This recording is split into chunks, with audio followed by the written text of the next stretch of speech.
Le train se balançait doucement tandis que je regardais par la fenêtre les champs verts défiler dans un flou de tranquillité.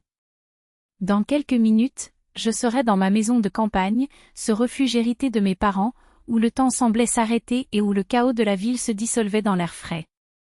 Il tenait fermement les clés, son cœur battant à tout rompre. J'imaginais déjà le silence rien que pour moi, les pommiers en fleurs, l'odeur tiède des planches du porche sous le soleil de l'après-midi. J'ai planifié chaque détail, m'asseoir là, prendre une profonde inspiration et laisser la paix m'envelopper comme un câlin. Mais la réalité m'a frappé comme un seau d'eau froide dès que le taxi s'est arrêté devant la porte. Là où il aurait dû y avoir un silence familier, des rires bruyants, une musique assourdissante et la lourde odeur du barbecue résonnait. Des voitures inconnues envahissaient la cour, des dizaines de chaussures éparpillées dans l'allée comme des miettes d'effraction. Un sentiment d'inconfort m'envahit. J'ai poussé le portail avec hésitation et ce que j'ai vu m'a laissé paralysé. Ma maison, mon sanctuaire, a été envahi par des étrangers qui se comportaient comme si les lieux leur appartenaient.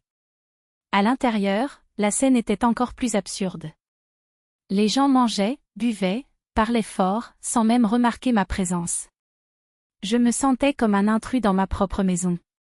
Et là, au centre du balcon, elle était, ma belle-mère, servant du vin avec le naturel de quelqu'un qui maîtrise l'espace, riant avec une femme en robe flashy. Son regard, quand il me vit enfin, ne montra même pas la moindre trace de gêne.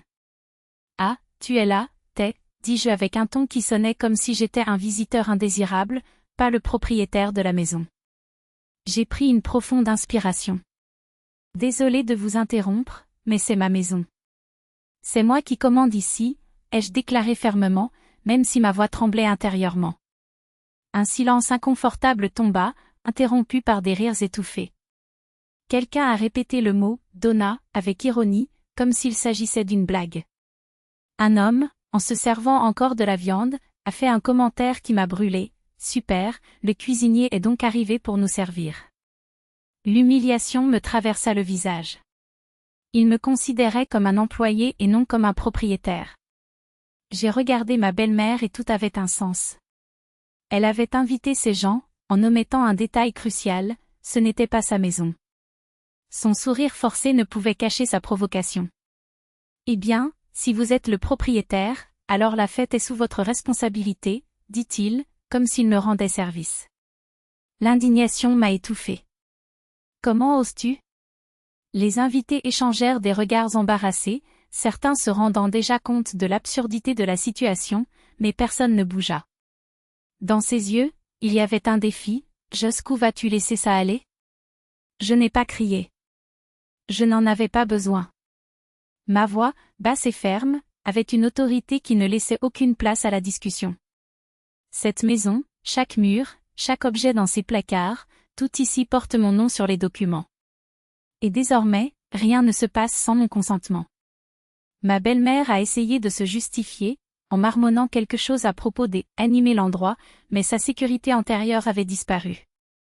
Je me promenais dans la cour avec la posture de quelqu'un qui reprend ce qui lui appartient, tandis que les invités, désormais silencieux, rassemblaient précipitamment leurs affaires, évitant mon regard. La vaisselle que je m'étais achetée était sale, éparpillée, certains morceaux étaient cassés. En les prenant, un par un, je n'ai pas seulement ressenti de la colère, j'ai ressenti de la détermination. Ils partirent un à un, marmonnant des adieux forcés, des remerciements vides de sens. La nourriture était excellente, a déclaré quelqu'un. Je n'ai pas répondu. J'ai simplement hoché la tête, tandis qu'à l'intérieur, une tempête d'émotions se calmait. C'était plus que de la fatigue ou du chagrin, c'était la certitude que ce moment marquait un tournant. Lorsque le dernier portail se referma, le silence revint enfin.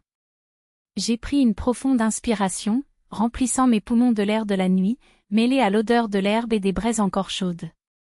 Pour la première fois depuis longtemps, je me sentais vraiment en sécurité. Cette maison était à moi et je ne l'abandonnerais pas une seconde. Je savais que ma belle-mère tenterait de riposter, qu'elle n'abandonnerait pas si facilement. Mais maintenant j'étais prêt. Parce qu'être propriétaire, ce n'est pas seulement avoir un morceau de papier signé, c'est savoir comment imposer le respect lorsque cela est nécessaire. Et cette nuit-là, c'est exactement ce que j'avais fait.